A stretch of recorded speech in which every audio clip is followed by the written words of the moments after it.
Thanks for joining us for our Week 12 Picks and Preview episode here at Good Teams Win, Great Teams Cover. We've made it. It's Thanksgiving. Some say that's when the season truly begins. It's certainly when the festive season begins, but we're getting to the business end of the NFL season. I'm joined as always by Byron and Joe, who I guess Byron will certainly be celebrating Thanksgiving tomorrow in America. Kind of Canadian Thanksgiving the same day, Joe? No, different day. Okay. It was last month, yeah. All right, well, we had a good time. But yes, we one of my favourite days of the year, personally, Thanksgiving, with the 3 games on the Thursday, loads of food, some booze, sitting and watching football. It's fantastic. And we're going to preview it all. We've got loads coming up. We're also going to be joined by a special guest picker for Week 12, which you'll hear later in the show, Justin Bauerle. Fantasy football expert is going to be joining us for the FourFold challenge, and that's where we're going to start off this week. We're just going to jump in straight away. We're not going to preview 4 or 5 games like we usually do. We're just going to jump in. First of all, with our FourFold challenge. Reminder, if you don't know already, our FourFold challenge, we each pick a favorite, an underdog, a over, and an under from the NFL slate each week. Track the results for the rest of the course of the season, and the loser, me, currently, will be making a charity donation to the value of the gap between bottom place and top place. We've been, I keep saying we use the royal we. Byron and Joe and our guests have been particularly hot. I think we've hit I'm right in saying it's 7 in 11 weeks, 7 of the FourFolds in 11 weeks. So we've hit 8. Thank you, Joe. Keep me right. 8 in 11 weeks that we've hit on the FourFold challenge. Pretty good success rate. And yeah, all at 12 to 1 or more, or plus 1,200 to 1. So yeah, track it. And odds are one of these will cash. I'll let you know which one won't cash straight away. It's the one on the left. The other 3 have got a chance. So let's get into our FourFold challenge straight up. Joe, we'll go from right to left because I've been talking loads to start. Joe, you're on the... Is that the Eagles? Byron and Joe, you're both on the Eagles -3 at home to Buffalo, yeah? Yeah, I mean, if I get a +3, I'll take it. But yeah, we're both on no, it's definitely Eagles, -3, yeah. Eagles -3 hosting the Bills. I can't believe... Why is this 3 points? Why is it not like 7? It's that... I'd double check it was in Philadelphia. I figured that was the reason. The Eagles are 9-1 and just put the stink on the Chiefs, one of the better teams in the NFL. The Bills just beat Zach Wilson and Tim Boyle and lost to Russell Wilson. I'm not... This feels like a trap. I'm not sure what I'm missing. But yeah, I'll take the Eagles -3 all day at home against the Bills, who still a good offense, still have great offense ability, but the defense has been a problem for weeks now, and I truly just do not understand how it's -3 for the Eagles. Yeah, I so mean, just a bit of a take on this one. Again, I was a bit shocked when I saw this. So early money on the game. Obviously, it's Wednesday that we're recording this, so it is early money on the game. 75% of the money is on Buffalo +3, with 62% of the bets. So it indicates it's a mix of the kind of popular bets and the sharps that are on that. 25% of the money on Philadelphia and 38% of the bets. So yeah, the sharp money would be leaning towards Buffalo, which is real interesting. Not to spoil it, I've taken them on our ATS picks. I think Buffalo just need a bit of a signature win. And I think Philadelphia got lucky last week against the Chiefs, to be honest, on Monday against the Chiefs. I should say last week. It was 2 days ago. But got lucky against the Chiefs. I think the Bills can go into Philadelphia and win. I'm similar to Byron. I can't believe it's only -3. Like, I understand they were lucky, but they're winning. Well, they're 9-1 now. They feel like a kind of team who have looked a few wins, but doesn't that make them a great team then if they're winning these games where they're not performing at the best? And similar to Byron, like playing at home, you normally get. I think how they work out is like you get 3 points if you're like the same team you're at home. So I don't understand how these are like similar teams whatsoever. The Bills have not played really well since week 5.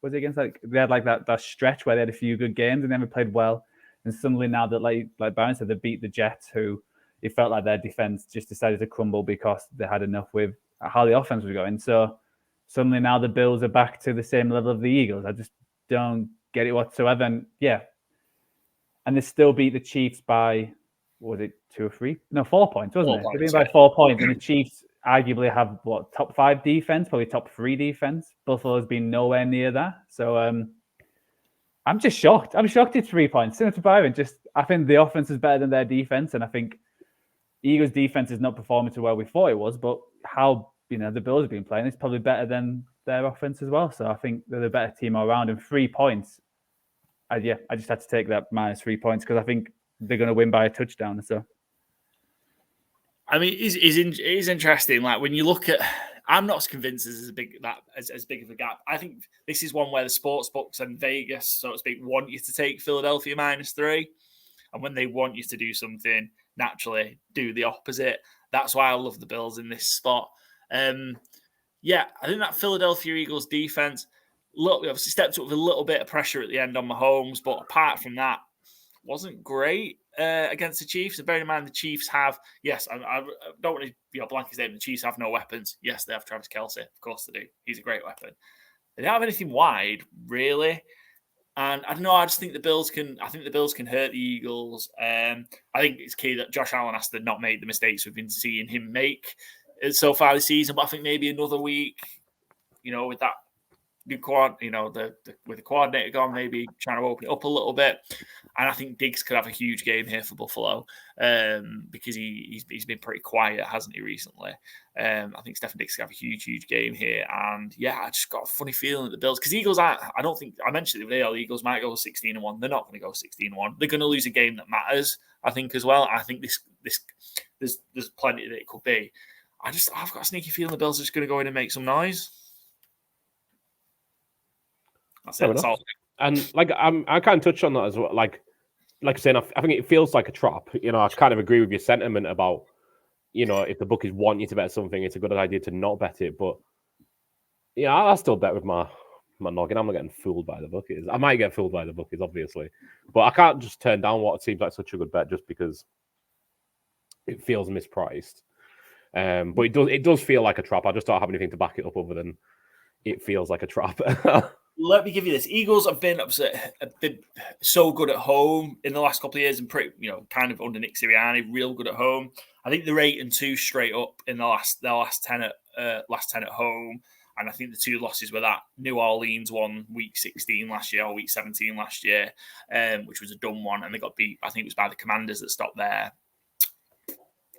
undefeated start to the season. But in those 10, the Eagles are only 5-4-1 against the spread. So they're not as if they've been dominated against the spread at home. And the Bills are 6-3-1 against the spread on as a road underdog, which obviously has become less and less games as they've been good the last few years. But I just love the Bills in this spot. Really, really like it. The over could be a good shout for this one. I know none of us have taken it, but in those last 10 Eagle home games, the over 7-3. I think it's 48.5 the line, so could be one to take. But you two are on Bills against the Eagles against the Bills. Sorry, Eagles -3. I've taken the LA Rams -1.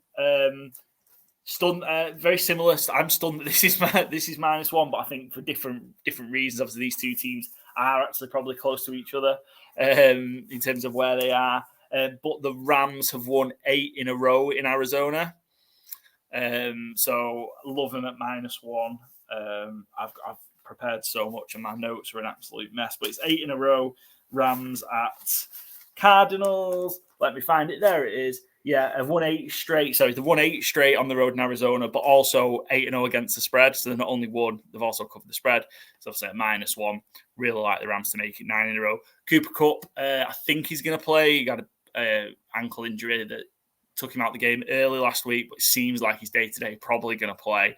Even if Cooper Kupp doesn't play, Kyron Williams is back, who was producing pretty well for the Rams in the early part of the season before he went out injured. Really love the LA Rams at -1 at Arizona. Yeah, I struggled with this game. I think it's going to be a real close one. So I said the same to Joe last week when he picked Seattle -1 against LA. Like, I love seeing people take a -1 point favorite as like their favorite of the week because that generally implies they're a real toss-up of a game. And yeah, bold call, but got to go bold sometimes. Yeah, I think both me and Byron have gone Cardinals in the other pick. So, Yeah, didn't look at the stats what you've just produced. Yeah, again, I was similar. I've liked how Murray's looked, how he's with his coming back, and I think the Rams are. Yeah, I'm not quite sure why I did pick him now thinking about it, but the brain's a bit foggy. But the Rams, even against Seahawks, I know they beat them. It felt like Seattle gave that away. So I think it's going to be a close game. And I just went for the home team, but I can easily see the Rams winning. So good pick, Paul. I think big one. Look, if the Rams get back to 5 and 6, we've talked about at length yesterday's episode in the Week 11 review about how you don't have to win that many more games to get this 7th seed in the NFC. 9 for sure, I think gets it. 8 might on the tiebreaker, and it could. Why not the LA Rams? They're probably better than a lot of those teams that are around there. Talent, when you're looking at the key players, certainly they've got a much better quarterback than any other of those teams. They've got the best defensive player in Aaron Donald than any other teams. They've probably they've got the best wide receiver in Cooper Kupp than any. And so why can't it be them? Why can't they get to 8 wins? And this would be one that need to do that to get to 8 or 9 wins and get in the playoffs. So I think the Rams need this one. Kyle has been great. He's been fun. But I think the Rams are going to 1-point favourites. Yeah, I really like it. Underdog, Joe, you're on the Cleveland Browns at the Denver Broncos, plus 2.5. Yeah, I just felt with some of again, I always struggle with the underdogs, but I thought that Browns defense is a difference maker. I know Russell Wilson's having a better year, and he's certainly better than the start of the year, but I don't think he's like anything special. I don't think the Broncos offense is something, again, special. And I think the Browns have got they're the only team who's got a special unit. I know the offense is not the greatest. So I think it's going to be a really close game where it's going to be 1 or 2 points in it. So which way the Browns will cover that spread. I just think the Browns might get a few turnovers, possibly a defensive score. So with plus 2.5, just reason I think it's going to be a tight game. So go with the team with the plus. So went with the Browns. Cool. A little stat for you. This is the Broncos' 7. Weird because they're 5 and 5. They've all played 10 games. This is their 7th home game, so they're going to play 7 of their first 11 games at home. They have a lopsided schedule. In those 6 games they've played so far, they have been favourite in 5 of 6 of them. Favourite here again. The Broncos are 4-1 against the spread in the 5 games they've been as a favourite at home in 2023. Bit of a wordy stat, but point being, you might be on the wrong end of it, Joe. DTR, I think he's going to continue at quarterback. Got his first win last week. I think he might settle down and be okay. We saw, obviously, he was electric in the preseason. Preseason and the regular season are very different things. But I think he might settle down and be okay. And I think the Browns might get a bit more offensive production out of him. That Broncos defense has been a lot better, and turnovers. They've got 12 turnovers in the last 3 games. So they've certainly turned up. But I think, not necessarily this week, I think DTR might settle down and be fairly productive. Yeah, I think he certainly could be. I don't think he's going to be electric. I don't think they want him to be electric. I think he's going to be as game managery as possible. I think, looking ahead to Fantasy Game Day, I presume this is a Fantasy Game Day pick. My schedule's all over the clock with this calendar, but it's Sunday regular games. I presume this isn't a primetime one. I think Jerome Ford could be a good pick. Kareem Hunt could also be a good pick, so that where it gets difficult picking which one. I would rather go Jerome Ford, but both are good options, I think. I think it's just going to be everything close to the line of scrimmage, a lot of ground and pound, and hope that you can bait Russell Wilson into throwing a pick or 2, and I think that's very possible. Cool. I love that you picked the Giants. Giants, Byron. Tommy DeVito and the Giants. Tommy DeVito on the Mount Rushmore of New Jersey folk. Patriots.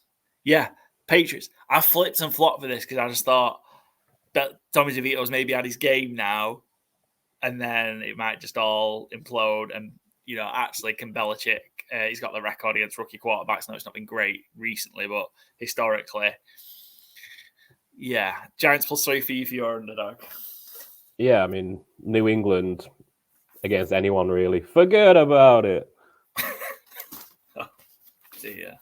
Yeah. But the Giants' performance against Washington on Sunday was, I don't want to say genuinely good, but because Washington really, really performed poorly, I think. But the Giants still went out and beat them. You only beat what's there, and New England are not a good team. You know, again, I've been harping this song since the summer. I'll be saying it until Bill Belichick is fired in January. That they're just a busted flush, and the offense is going. Do we even know it's Mac Jones starting yet? They haven't really commented on it in the bye week. I thought it would be Bailey Zappi, but if surely you can't go back to Matt Jones now after benching him in the final drive. That's my assumption too, that it'll be Bailey Zappi, but there's just been no comment as far as I'm aware. So again, unless I've missed something today, I don't know. But yeah, you bench him for the final drive when it's not like it's out of hand. You know, you're playing for the game there. I don't know how you go back to Mac Jones, but whoever it is, you know, I was critical of Tommy DeVito as a player in his first couple of games, but he played pretty well on Sunday. You can say through 3 touchdowns, got the ball downfield. It's another one where I'm a bit confused why the Giants are 3-point home underdogs. Just seems a little. Again, I can't really justify it. Giants have had some sloppy, poor games, but New England have had the 2 biggest defeats in their franchise this season. It's not like this isn't Tom Brady's New England Patriots. This is a shadow of its former self, shadow of the Cam Newton Patriots. They were nothing franchise. They're not stopping people. They're not beating people. All-time history at home, the Giants are 4-0 against the spread against the Patriots. They've only played 4 times in their home stadium, but it just... I'm not sure what there is that would convince me to go with New England, truthfully. I think I don't want to say it's going to be an easy win for the Giants, but with a 3-point head start, I don't see New England putting up 20 points. I think it could be a 13-10 game. And I don't think Giants are going to have to do much to cover 3 points. Yeah, I mean, Patriots are 0-3 against the spread versus the NFC East so far in 2023. They played the Cowboys, Eagles, and Commanders already. And they're 0-5 against the spread in their last 5 via the NFC. So it's not been pretty for the Patriots against the NFC East recently. The Giants 4-5-1 against the spread as a home underdog in their last 10. The under is 8-1-1 in those last 10 games. So when the Giants have been under home, I was shocked nobody took the under. And we've got our guest and he might. But yeah, I really thought about it. The under's is it 33.5? Yeah. Yeah, I'm really surprised. But 78% of the public money and 78% of the bets are on the over. Which is 90% of the bets last week were on the Steelers Browns over. I remember because I was following myself because I took the under 33 then, and I was like, I shouldn't have done that because it was 90% of the public took the over. But I think Belichick. I think the New England defense might cause Tommy DeVito some problems. I think Belichick will probably do, and they'll be a lot of things that Tommy DeVito hasn't seen before, and we might see him crash back down to earth. But yeah, I think for the ATS, I'm on the Giants +3 as well because I just couldn't take the Patriots. Just couldn't do it. I would. This is a fantasy game day. Game will be on Sunday. Yeah. Yes, probably. I think taking Barkley. I think how he's been playing in terms of his rushing ability and also his catching ability and run after the catch. That against Washington, he felt like he was the main man, and I think it's going to be similar where if Bill Belichick does scramble DeVito's head a bit, he's just going to dump it onto Barkley. Either which way, so I think that could be a good shout to back because I don't even know how much it would cost because I'm guessing that the season he would have cost quite a bit, but now with the up and down, I'm curious how much he is. I think he was somewhere around the £5,500 mark. I think Saquon last week. It's hard to see. So at the minute we can only see the Fantasy Gameday for Thursday because that's the only game open at the minute. So for Thanksgiving and Black Friday, which we will touch on because we will be asking the guys for some Fantasy Gameday picks for the Thanksgiving and Black Friday game. Oh no, the Sunday Star Games has opened actually. It's literally just opened. Thanksgiving, you must have known we were going to record. Saquon's 5-4 for Sunday Stars. 2 Fantasy Gameday games you're going to get this week. One on Thursday, Friday, and one on Sunday. We'll get into more detail about that later. I'm on the Tampa Bay Buccaneers against the Indianapolis Colts. Tampa Bay +2.5. I love this one, but I always love the underdog, and I'm terrible at it. I think if you can remind me, Joe, my underdog record is absolutely horrendous. I think, or is that my favourites record, or is it both? They're both not great. Probably both, yeah. I think your favourite was the worst one. I haven't done the stats the last few weeks, but I think you had a 1 in 8 to start the year, maybe 2. Yeah. I love the Tampa Bay Bucks in this one. Look, I think they're playing really. I think Baker Mayfield's playing really, really well. I just like them going. I really like them on the road. Obviously, they're underdog on the road.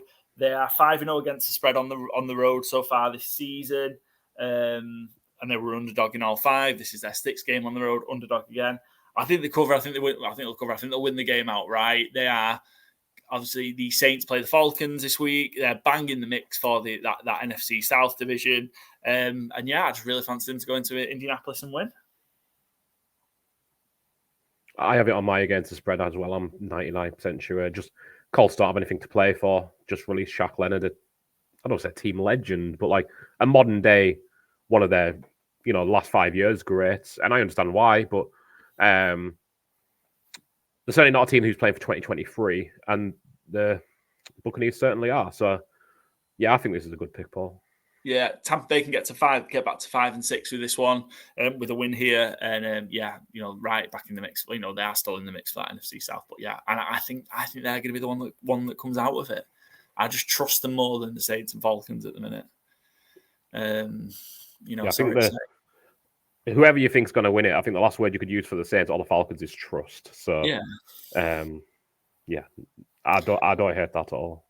Yeah, I mean, and look, it could be an important one for the Colts, especially if the Texans beat the Jags, and then the Colts could be there also, and 6 wins, a game behind the Jags and Texans, actually in the mix then to win the division. But yeah, I just don't see it. I think they're on a bit of a downward trend. The Colts wasn't pretty in Germany against the Patriots, so yeah. I'm going to take the Tampa Bay Buccaneers. I think I've backed the Tampa Bay Buccaneers as an underdog quite a few times. I think I must have been taking them at home, obviously, when they were an underdog because, I've not been hitting on it very often. And a related bet for you there as well. The Bucs are still plus 340 to win the division. Good value at this point. Yeah, you got the Saints minus 150, Falcons plus 290. A game behind. Yeah. Yeah. And they beat New Orleans, haven't they? Mm-hmm. They still got, except everybody in that division so far has only played 2 divisional games. So there's so many NFC South games down the stretch. Yeah. Whereas some of the divisions obviously have played a lot more games than that. So yeah, huge few weeks for the NFC South. Overs, Joe, we're on the same over. That's concerning, and it's a primetime game that's an over, which is also concerning because I think it's 0-13 in the last 13 primetime games. The overs hit 13 straight unders in primetime, I believe.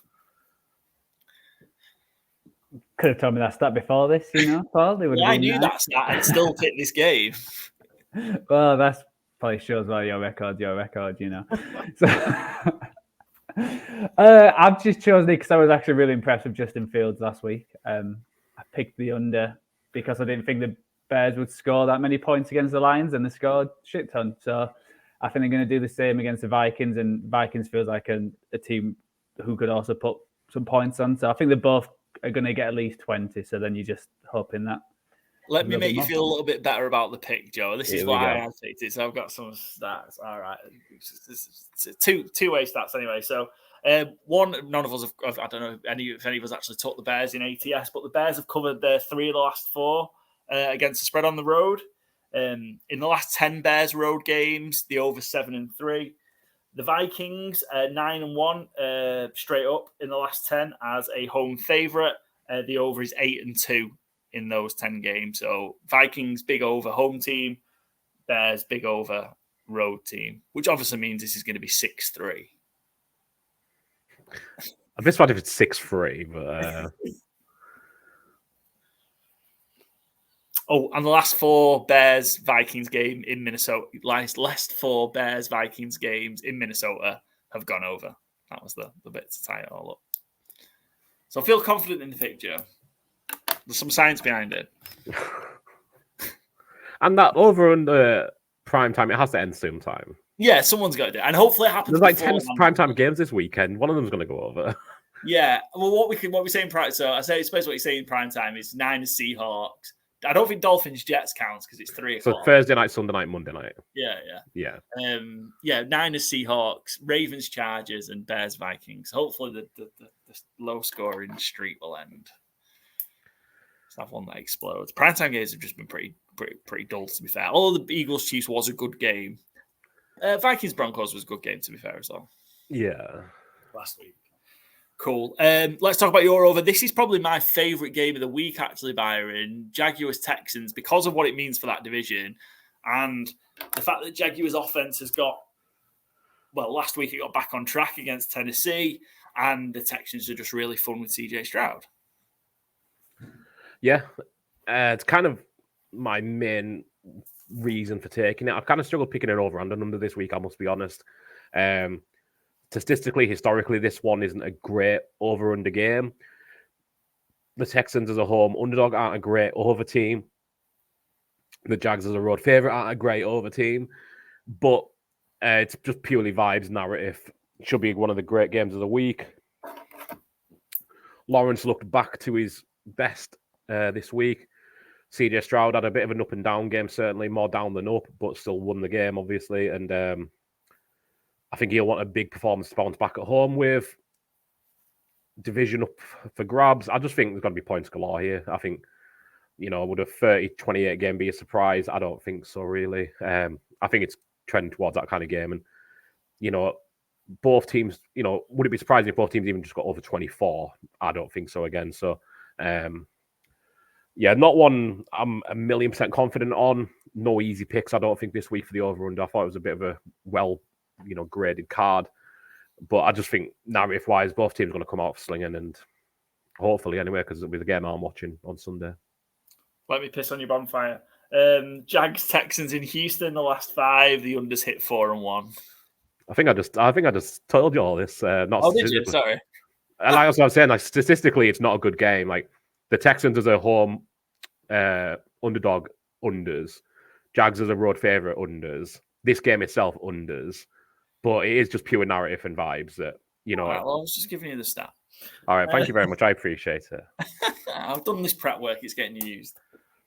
If you've got any more, shoot them out. But I'm still going just on pure vibes. So yeah, I think it could be a really fun game actually, and I do hope it does hit the over because I know it's been a great game. I think it could be a bit of a shootout, maybe similar to like how the Lions Chargers was in week 10. Something like that, something fun like that would be great. And yeah, it's probably the game I'm going to try and watch. Although I don't know what Sky Sports have picked this week. Love it as a game though. I think it'll be really, really fun. It's by far and away. It has to be that game, doesn't it? Because everything else is garbage in there. I suppose Saints Falcons for the same reason of how important it is for the division. But yeah, surely that's the game you've got to be putting on. Any game day picks for that game? I mean, you could have you've got all Lawrence had a huge game. Shove them all in. Yeah. Shove them all in, yeah. Dell, Singletary, Lawrence, Ridley. I think I would definitely I'll go Stroud over Lawrence just because I liked what Stroud said after the game. Even though he had the 3 picks, he was like, yeah, this is not going to affect my confidence. I'm going to still go for it. So I feel like he's got a more higher ceiling than a Lawrence kind of game where he'll hit big plays more consistently, but he might have a few mistakes. But that was his first multi-interception game this year. So I think I would go Stroud over Lawrence. And I play good Dell just because he likes to target him. It does. There's a big difference in the price, though, so it depends how you want to build your team. Mm-hmm. Stroud's £7,000 in Fantasy Gameday. Trevor Lawrence is $5,400. So, if you are deciding between the two, obviously you've got a bit of extra cash if you choose Lawrence to spread around. Depends on your strategy, how you're going to do it. As we saw the winner last week, didn't go for the traditional route, so yeah. And for once, I think I'd go Kirk over Ridley. Ridley's had his big games, and this week's a Kirk game. Also, Evan Engram, I think, has the most catches on Jacksonville. He's yet to have a touchdown this season, so that feels like it's got to correct itself sometime soon. So that might be 4,400 for Evan Engram in Fantasy Gameday. Yeah, and he might end up on the Heinz special sheet as well. Oh, nice. Cool. Good stuff. One of them's going to hit. I feel it. Could be the week. Right. That was us overs. Unders, you've gone you've gone for the Tim Boyle game, Joe. Tim Boyle for the Jets at I think it's Dolphins at Jets. I think it's in New York. Just a bit of a stinky game, really, given kind of where we're at with the Jets. Yeah. I think being 41, I know the Dolphins are going to try and pile on the points, but I still think that Jets they've got a good defense. And after last week's showing, they might be trying to prove a point. And obviously, they've made the change at quarterback, so they might, I was going to say, try harder, but not just throw the towel in with Zach Wilson. But I still don't think they're going to score that many points. So I'm just hoping for, the Dolphins cap their points at 34, and the Jets get like 6. That's what I'm thinking. Similar to Byron, there's a few. It was tricky the unders because there was a few high numbers, and thought, 41 with a game of the Jets with the Jets. It's I was pretty happy with that choice. Yeah, the Dolphins Jets are part of the Thanksgiving version of Fantasy Game Day this week, so potentially, you could go two at quarterback. Tyreek Hill will be popular. I know he got the hand injury, but still had a big game against the Raiders. Tyreek Hill's in at 7-6. I don't know what the status of A-Chain is. Maybe I think this game might come too soon. He went back out with a knee injury on Sunday, I think, in the second quarter. I think Mosert's got an injury designation as well, so he's questionable too. So, yeah, interesting options. Would you take Tim? How much is Tim Boyle? And a guess. Let's have a guess. What's you? 2,800. I'll say 3.5. 4,200. Oh, okay. So is everybody else. That's the cheapest quarterback. So all the backups are 4,200 as well. So is that Wilson? Well, he's a backup quarterback. Well, he'll be dressed out just in case. He's not even the backup, is he? He's not the backup. No, he's the third quarterback. Yeah. Trevor Siemian is, yeah. Wild, yeah. Okay, under 41 in the Jets, Dolphins Jets. You've gone, Byron, interesting one. Commanders at Cowboys, under 48.5. Yeah. Dallas on Thanksgiving is just I've gone Washington against the spread as well. Dallas. I'm quite frankly disgusted. Do you know what Dallas's record is against the spread on Thanksgiving? Not great. 1-11 in the last 12. I mean, and I think if Washington cover the spread, it's probably going to be under 48.5. Everything says that Dallas should blow them away. Again, this is, I mean, the 1-11, I guess, is kind of a stat-based thing, but you play teams in your division twice. I think sometimes it can be hard to do it a second time of put a big total on a short week when Dallas have historically had such struggles on Thanksgiving. I think they could still win the game, obviously, by a touchdown even, but 12.5 is a lot. And if I think Dallas is going to struggle to cover the 12.5, then I think it's fair to say that it's going to be, the more points in it, the more of them will be to Dallas. So, could it be a 20-14 win to Dallas, or 20-17, 24-17 win, where you're still hitting the under there, Dallas is still winning, and you're still Washington covering the spread?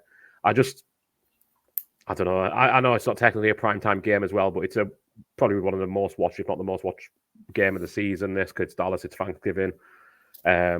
Just the way the season's been going, I think it's going to be not an exciting game. I think Dallas hopefully do enough to win it comfortably. Hopefully my against the spread pick is wrong. Hopefully my under's wrong. Hopefully it's a Dallas 50 burger, but just everything kind of stacks up to it being an ugly win. Interesting point on that one, because I think I might be right in saying this because I've read it this week, but if I'm wrong, then call me out on it. But the Cowboys Thanksgiving game last year against the Giants was the most watched regular season game ever. 42 million people tuned in to watch. I remember that being the case, yeah. Which is wild. I think it'll be more this year. And do you know why, Byron? Because Taylor Swift is rumored to no. Maybe like the Taylor Swift of old. Oh, yeah. Go ahead. Dolly Parton's playing the Dallas Cowboys Thanksgiving halftime show. Whoa. I'm actually quite excited. I think it's going to be really good. Yeah, I was going to go for a walk during it, but I'll be tuning in now. What? I think it's going to be great. I love Dolly Parton. Yeah, it'll be really fun. It'll be great. Yeah, I can't wait for that. But and it looks like the Salvation Army ball thing, whatever you want to call it, cauldron. I don't know what the word is for that big ball. Kettle. Kettle, great word. I think that might be sequined looking at Dolly's commercial. Yeah, that promo, if you haven't seen it, Joe, I popped it in our group before. It is incredible. The promo for it after it was now announced a few weeks ago. Dolly Parton's conversation with Mike McCarthy over the phone while preparing for her Thanksgiving halftime show is absolutely incredible. What a promo. Yeah, Dollywood comes to Jerry World. I am curious, does Tony Pollard jump into the kettle? I don't know. If he scores a touchdown, does somebody and do the Zeke? Yeah, but it's not worth the fine, is it? Of course it is. Grumpy ass. The no fun league. Yeah. I hope someone does it though. Just to again, sorry, I've got all these stats that contradict your picks really so far. So apologies.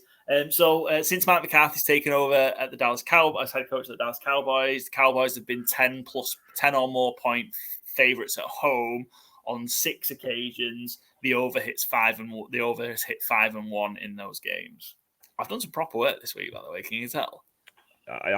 And don't worry about coming at my picks. I'll let the record speak for themselves. It was not intentionally coming at your picks. It's just the stats because I did these stats before I knew your picks. So yeah, that's how you brought it to the table. So that's how I'm taking it. Yeah. For the game, I was going to say I am in agreement with Byron. This was going to be my second choice, just because I feel like Washington for some reason played best against the Eagles and Cowboys. Even like last year, I think they lost both times, but it was still both were under 35 points and under. So yeah, I did consider this. Yeah, I think you're right, and also that Commanders defense has just been carved up by Tommy DeVito. Well, that is essentially what I was going to be saying this season. That is kind of my thought process a little as well on Washington playing it closer. If Washington get embarrassed, I think it's going to be Black Friday for Ron Rivera before Black Monday comes. I don't think he makes it to Sunday if they get embarrassed on national TV like they did on Sunday.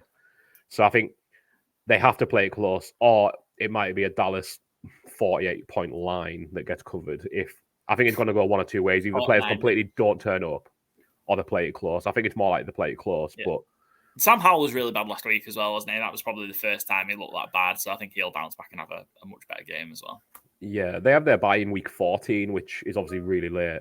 And you kind of wonder if they're one of the teams that would have benefited from being week 9, 10-ish and have a little break. And it hasn't come. So, and yeah, what sack number did Dallas get to could also be an interesting market. I haven't looked it up yet, but I have actually bet Dallas defense to score a touchdown, even though I've bet the unders, just because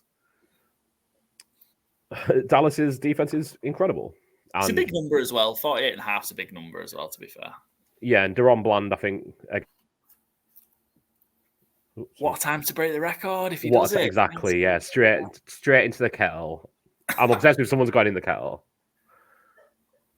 But yeah, it'd be a good time to do it. Yeah, will be his 5th interception return for a touchdown and a new NFL record.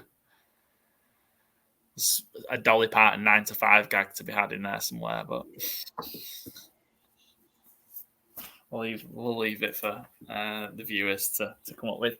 Should be a fun game anyway, hopefully. And then I finish off our unders with the Chiefs at the Raiders. So the Raiders have the defense, especially has for the most part has been okay, and then it's really stepped up the last 3 games with Antonio Pierce. Max Crosby's playing like a man possessed, and I just think they'll just keep it close. They kept Miami to 20 points last week.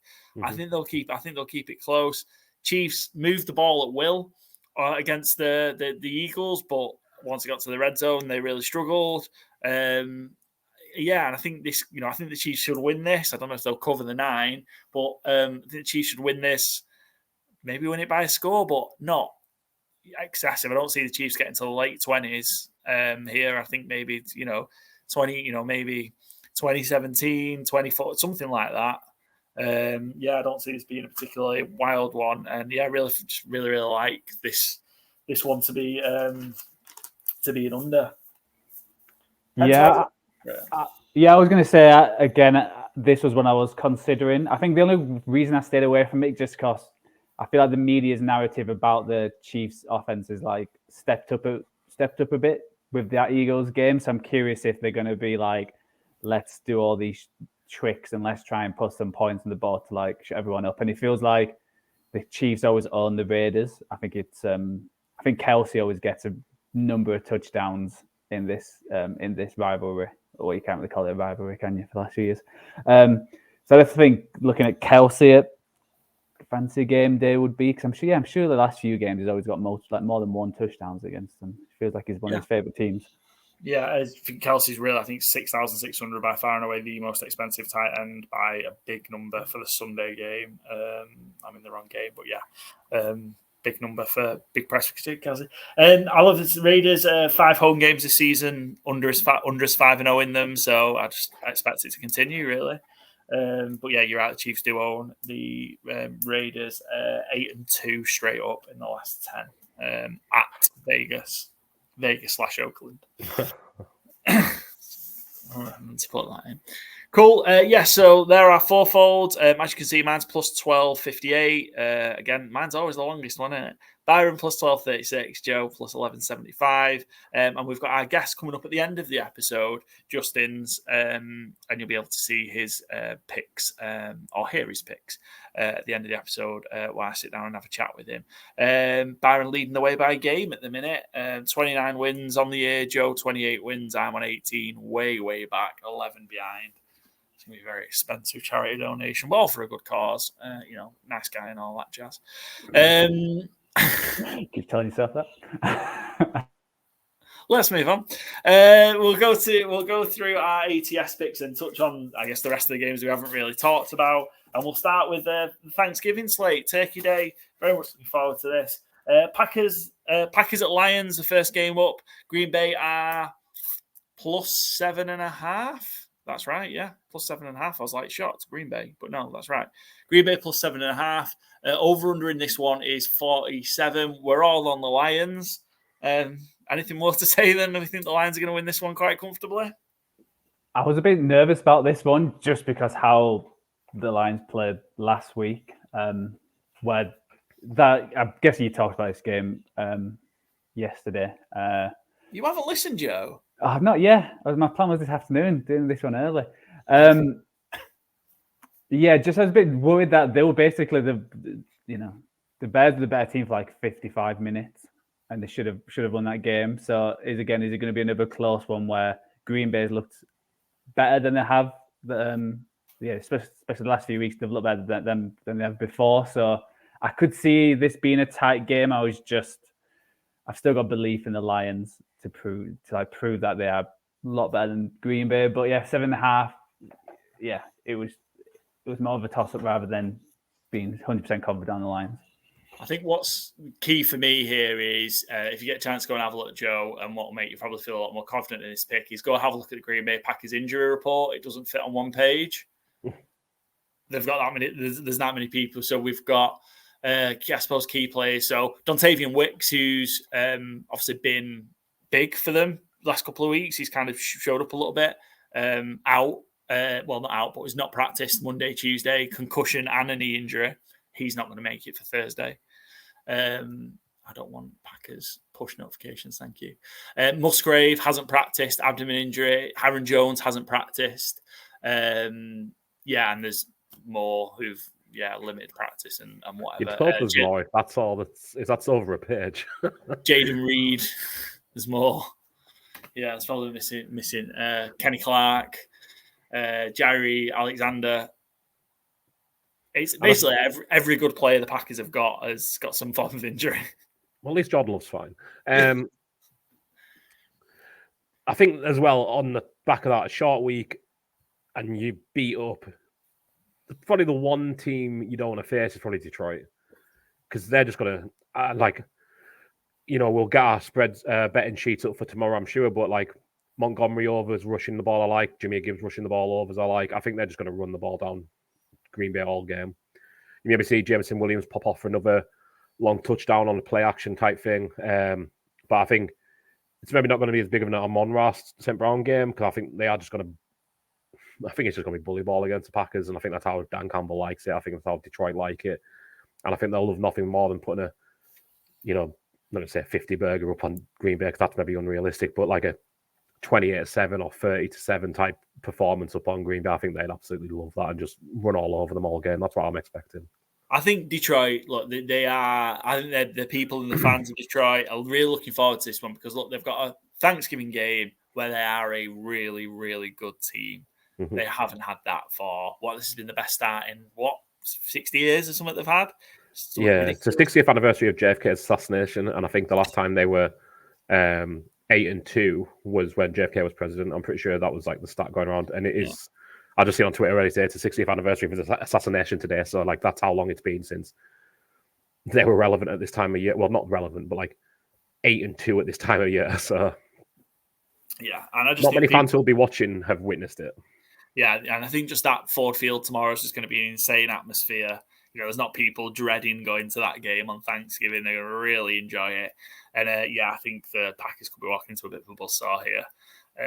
Banged up, and I think the Lions could beat them bad.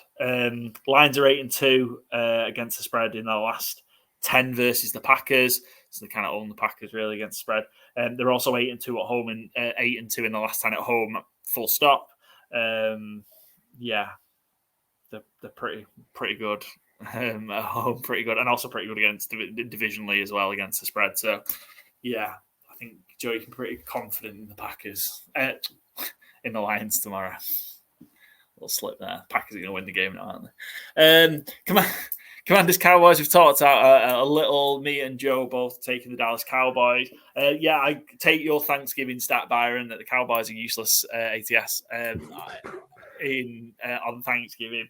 But the Cowboys have won the last 10 at home. They're 8-2 against the spread in those. Commanders are a good road team though as well, which probably shouldn't take into account from an ATS perspective. They're 7-3 in their last 10 road games against the spread. And also 5 times this season, the Commanders have been road underdogs, all their road games. They've covered every single time. They're 5-0 against the spread on the road this season. Someone's got to go. Yeah. Leave that one. We're all on the San Francisco 49ers. Is this one too easy? Because this is one where I just thought the Niners -7, they're going to crush Seattle. Or is it too easy? Or is this another one where Vegas want you to take the number? This almost seems too easy to me. Kenneth Walker is listed as doubtful. He's not going to play. Geno is questionable, and so is his body. 49ers, I think, are just going to. I think they're going to be ahead by 7 early, and I don't think it's going to be let up early. I think, I don't see how Seattle keep up, truthfully. If Drew Lock has to come in the game, I'd need my Tommy DeVito forget about it again there. But just, I don't really see how the Seahawks keep up with the 49ers. 49ers coming off the bye of being irresistible, essentially. I don't see any reason for that to slow down this week. The Seahawks look much more banged up than the Niners do. I really struggle to make a case for Seattle at -7. I'm not sure what number it'd have to be to start thinking about it, but you're talking probably more like Washington range. And I like Seattle coming into the year. I still think they've got pieces, but with no Walker, Geno banged up, everything else isn't perfect around them. They're an inferior team to 49ers, even when they're both at the best. I struggle to make the case. I know it is in Seattle. I know funky things happen with Pete Carroll versus all the NFC West teams. It feels like they all kind of turn themselves on their head when they play each other, but I struggle to see Seattle covering. Yeah, Seattle are pretty good as a home underdog. 7-3 ATS in the last 10 as an underdog at home. Doesn't happen very often. Seattle's being an underdog at home. Joe, what? I think it's a bit of a weird game. I think the Niners should win this by 2 or 3 scores, but I think it depends on the injuries. I think if Geno's fit enough and he's fit enough to play well, then I'm not quite sure 7 points is as easy as you're making out. I just don't. Seahawks, they're always the kind of team what somehow the 49ers don't beat easily. Yeah. They might be by 7 points, though, because I think there was like the playoff game last year where it was really close at halftime, but they managed to like pull away at the end. So I think it's really tricky. I think if Gino's not playing, then it's comfortable. But I always feel like, for 49ers always like to play certain teams close. Even like when they played the Buccaneers on Sunday, the Buccaneers had plenty of chances to get within, 7 points easily. There was a few mistakes at the end. And the 49ers managed to, get a few interceptions, a few defensive stops. So I don't trust them at the minute to still destroy teams. I think they'll beat them, but I don't think they're that kind of team who just puts teams away. So again, I was tricky. Obviously, it depends on the injuries. There's a few injuries on the 49ers. I think both of the starting guards are questionable. Obviously, the safety out for the season. I think 7. It's that tricky one. I did go with the 49ers because I'm not sure if Gino played, but I also can see this being like a 3-point game, and somehow the 49ers are only sneaking the victory. Yeah, I mean, 9-1 against 9-1 overall, and 9-1 against the spread in the last 10 against the NFC West. Overall, it's pretty good on the road. They're 7-3 in the last 10 on the road in divisional games against the spread. So, I don't know. But it just feels a little bit too easy, I think. We're all on the Niners anyway. Good sign. We're all on the Dolphins, but I kept flipping back and forth with this. I almost went with the Jets just because of what the Raiders did to them. But obviously the Raiders have, some element of offense, I guess. The Jets really do not.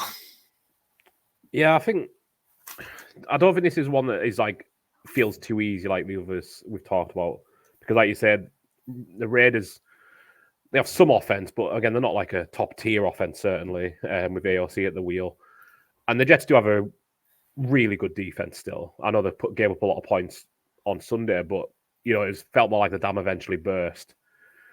And I think the Dolphins kind of need a big, FU kind of win against somebody, because it feels like I certainly don't want to say they've stalled as like a juggernaut, but it feels like they have kind of a little bit fell off from that, Ravens level of like we expect them to be number 1 seed. They still could, certainly, but it just feels like things have calmed down a little around Miami, and that might be a good thing overall to lower their expectations.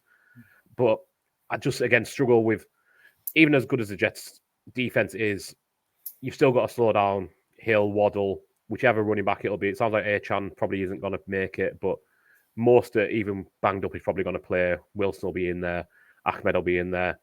And more importantly, Mike McDaniel will be scheming it, which, it doesn't really matter who's back there. As long as he can run fast and hit a hole, McDaniel will find a way to get him yards.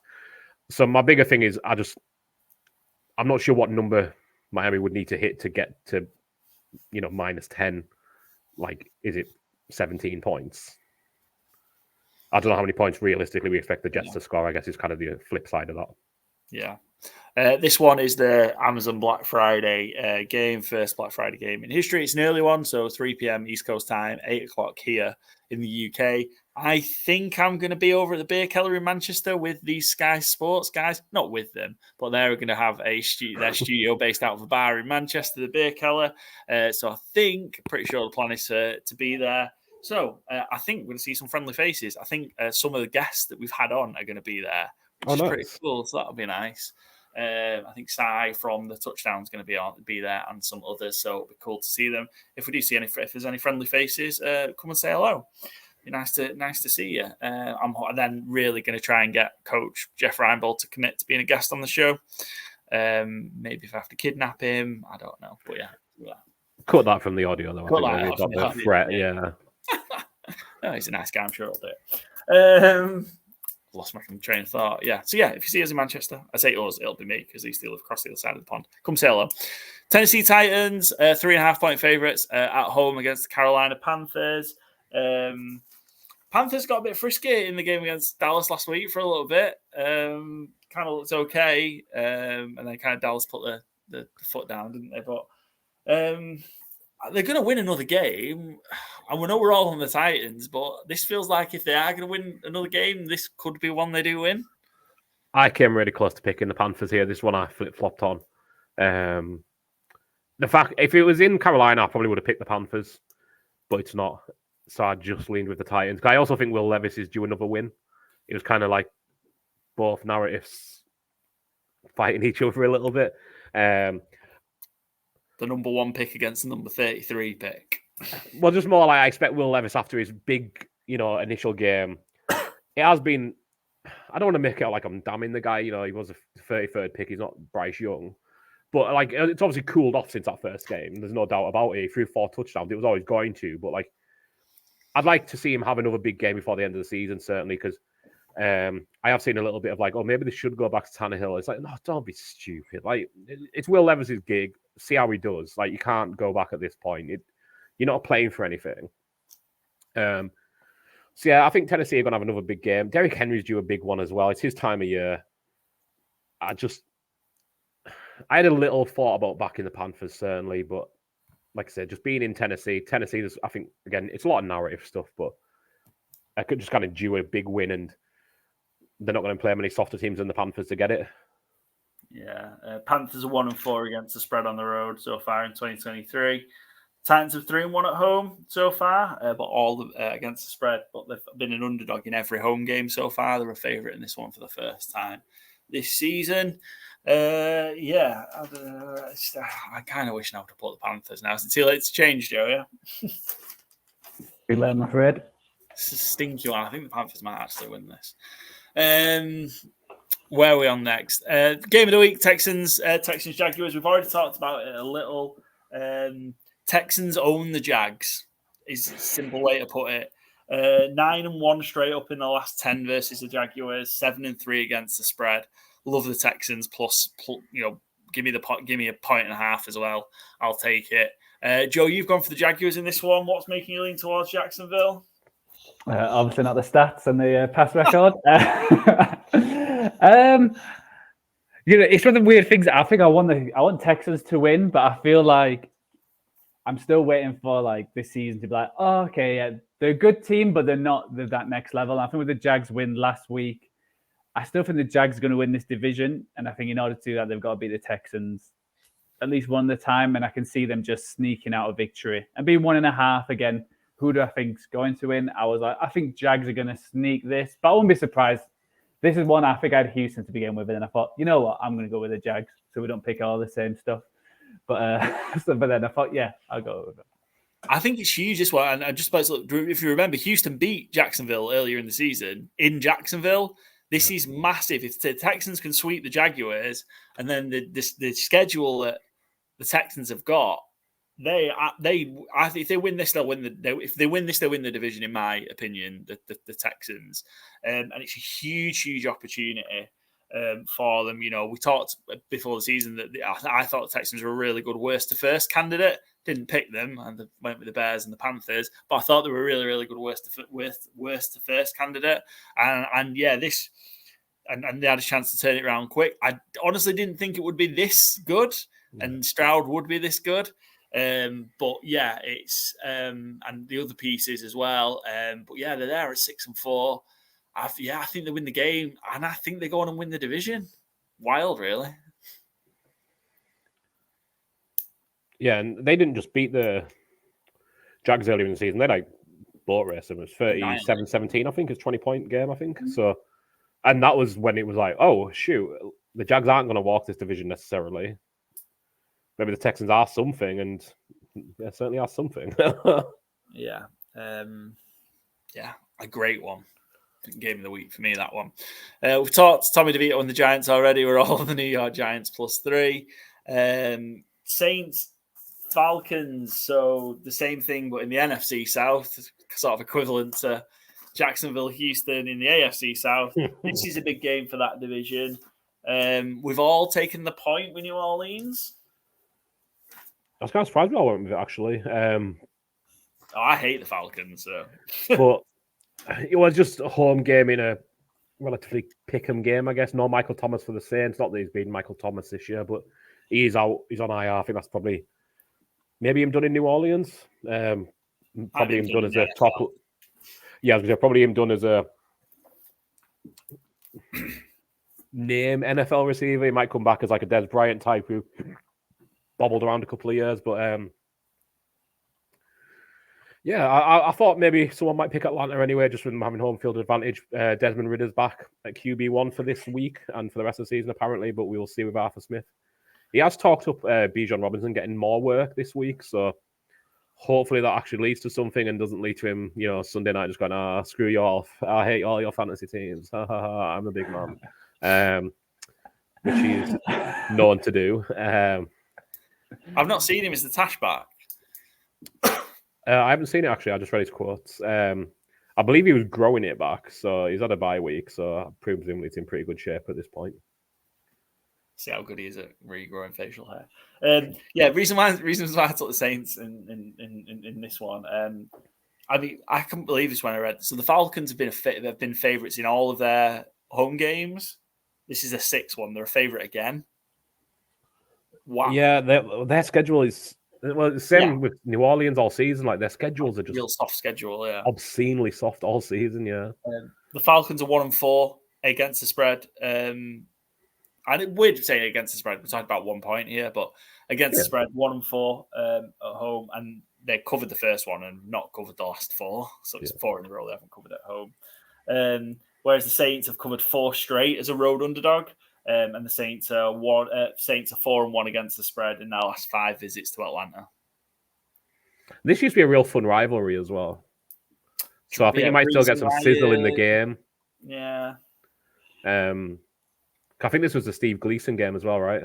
Yes, yeah. The reopening of the Superdome. Not this, obviously it was in New Orleans, but this fixture. But yeah, it feels like it's kind of just like fizzled out over the last few years as both teams kind of have no sizzle to them themselves. But hopefully there's at least a bit of spice in the fixture, even if the football's not great. Yeah. I would just say I did pick the Falcons to start with because I thought it was flipped the other way around, and I just went, I'll go with the team with the plus 1 point. That was basically my decision because I thought it was the Falcons at plus 1 point, but yeah, there's not much difference. Both teams feel like they're a disappointing team. They'll win 1 week against a bad team and then they'll lose again. So it's whoever decides to turn up. And they're both coming off a bye, I think, as well. So they haven't got that excuse. Yeah, the definition of mid, I think, these two teams in the NFL. That's why I love that it's Desmond Ridder. Like, his name works so well for that joke. I don't know about Fantasy Game Day, but like no Michael Thomas soaking up some targets. Rashid Shaheed is always relatively cheap, and hopefully he gets another extra 3 or 4 targets with Thomas out, and he can certainly pop off at any given moment. So he'd be someone I'd be considering for Fantasy Game Day Sunday lineups. I feel like we've put the mockers on him because since we put him in a few weeks ago, he's done absolutely nothing. I don't think that's our fault. You just put a lineup in. Derek Carr might be looking a bit more responsible. Right. So we're all on the Saints. Steelers, Bengals. Very different game now with the injury to Joe Burrow. Pittsburgh Steelers are 1 point favourites going into Cincinnati. It's a bit of a rancid game now, isn't it? Steelers have fired Matt Canada. Do we think the Steelers offense might finally get going? I'm love to say it in exactly these terms, but it can't get any worse. I appreciate it can get a little worse, but there's not much further to go in terms of awfulness. They've been, one of the bottom 4 teams his entire tenure as OC. It can't get much worse.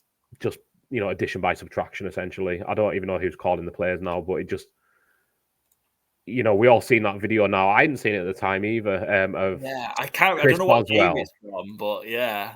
Yeah, Matt Canada celebrating in the tunnel, and Chris Boswell, the kicker, is just like, it's nothing to do with you, and then reiterate it by shouting it again. It's like, that wasn't this week.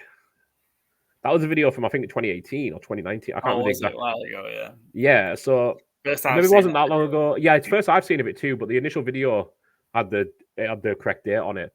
So maybe it wasn't that long ago, but it was a couple of years ago at least. And it doesn't spell well when your kicker is calling out your OC like that. See, I think it just has to get better. And the Bengals, I have no idea what the expectation level is. Browning obviously didn't look good on Thursday, but he's getting brought in at no, realistic expectation of playing because no one knew Joe Burrow had a wrist injury. So, he's going to look raw and rusty, but I don't think there's really a plan for it's not Joe Burrow. There was always that, I think it was Bill Polian, the Colts GM at the time, was like, do you ever get the backup reps behind Peyton Manning? He was like, no, if Aiton goes down, we're fucked, and we don't practice fucked. And I think that's kind of how Cincinnati treat Joe Burrow. If Joe Burrow goes down, we're fucked, and we don't practice fucked. So Jay Browning's in a rough spot. Steelers defense is opportunistic and very strong. -1 feels like an easy one to me. Yeah, I agree. It'll be one eye hammer. Sorry, it is one I've hammered already. Likewise, yeah. I don't know if it's already moved, but it's probably gonna before we get to Sunday. Yeah, I think you could end up seeing that being the Steelers 3.5. I think it'll move quickly. Just a bad situation for the Bengals. I'm really struggling to see where they're going to pick up. Maybe they'll pick up one win, but I don't really see where else they're going to get wins from in the last 7 because they've got a rough schedule as well. So for them, but they will get a much higher draft pick. So maybe they go get some more protection for Joe Burrow, or reinvest in that secondary, or go get him another weapon. I don't know. One stat for this one. It's not for the spread, but it's more for the under. Steelers is a road favourite. The under in the last 30 times that the Steelers have been a road favourite, which only goes back as far as 2016. The under's 24-6. It's a low, stinky low number at 34.5. But I mean, how are the Bengals going to score? And, on a few days, is that Steelers offense really going to suddenly just explode? I don't think so. I really like the under in that as well. Yeah. Cool. Tampa Bay, we've already talked about. Bucks, Colts. Joey on the Colts, me and Byron on the Bucks. We're all on the Cleveland Browns. Denver, we talked about that game a bit. We've talked about the Rams, Cardinals. I'm on the Rams. You two are on the Arizona Cardinals. Buffalo, Philadelphia. I'm alone on the Buffalo Bills. Byron and Joe on the Philadelphia Eagles, and they're also in your FourFold. Vegas Raiders. We talked about this from an under. Vegas Raiders against the Chiefs. Talked about this from an unders perspective, but yeah, me and Joe, we're both on the Raiders +9. I really like the Raiders to keep this close. Joe, your thoughts on why? Yeah, I think when me and Byron did the preview last week, I think I did mention I struggle with the Raiders just because how good the coach had looked, and I only went against him because it was against the Jets and Giants. But I think he's making that defense play a lot better. And the Chiefs have not scored hardly any points in the second half. So 9 points feels like a lot. I think they still could win by a touchdown. But 9 points just seemed like a lot of points for how the Chiefs have played lately and how good the Raiders looked last week. So, because they did have chances to actually beat the Dolphins, they had plenty of opportunities before, or kind of took plenty of interceptions. So, yeah, 9 points just felt way too much for this game. So I went with the Raiders. Yeah, I like it. Raiders are 4-1 against the spread at home this season. I really like them to cover the 9. Don't think they'll win, but like them to keep it close. Sunday Night Football, we're all on the Baltimore Ravens. That should be a worrying sign for Baltimore, I think. Yeah, I wasn't happy seeing that. just that we're all on that one. Probably last chance saloon for the Chargers to salvage their season. Yeah, I guess so. I think the season's gone, to be honest. But if they start winning, yeah, sure, of course it is possible. They can get back in that AFC playoff race with a lot of injuries or quarterbacks ahead of them, etc. But I struggle to see it, I must be honest. Yeah, I mean, I didn't think we'd get to week 12 and the Raiders would have more wins than the Chargers. No, certainly not. Certainly not. Yeah, just certainly something I didn't think would be happening. Would you have them 15-2, Byron, or was that the Bengals? I think that was the Bengals, but I think I had them like 13-4. I had them with a great record. I had them runner up to the Chiefs. I didn't have them winning the division, but they had a lot of wins. I remember that. Even 13, it might be 14-3, but I think it was 13-4.